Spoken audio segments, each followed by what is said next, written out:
Hi good morning అండి. This is lucky motor driving school మీద మన దగ్గర డ్రైవింగ్ నేర్చుకున్నటువంటి స్టూడెంట్ తన ఓన్ కార్లో గ్రౌండ్లో 8 ప్రాక్టీస్ చేస్తూ ఉన్నాడు. బ్రీజా కార్లో మన దగ్గర ఆల్టో కార్లో డ్రైవింగ్ నేర్చుకున్నాడు. సో అతను ప్రజెంట్ ఇప్పుడు బ్రీజా కార్ డ్రైవ్ చేస్తూ ఉన్నాడు. ఆర్టీఎఫ్స్లో 8 అండ్ హెచ్ ట్రాక్ ఉంటుందండి. ఈ 8 హెచ్ ట్రాక్ కంప్లీట్ చేసుకుంటే మనకు డ్రైవింగ్ లైసెన్స్ అనేది వస్తుంది గవర్నమెంట్ ఆఫ్ తెలంగాణ నుండి.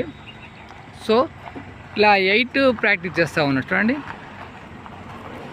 ఎస్, చాలా కాన్ఫిడెంట్గా ఉన్నాడు. సో ఫస్ట్ ఆఫ్ ఆల్ ఏంటంటే మన కార్ వచ్చేసి ఆల్టో కార్ అండి. ఆల్టో కార్లో డ్రైవింగ్ నేర్చుకొని బ్రీజా కార్ డ్రైవ్ చేయొచ్చా, పెద్ద కార్ డ్రైవ్ చేయొచ్చా అని ఒక డౌట్ ఉంటుంది అందరికి కూడా.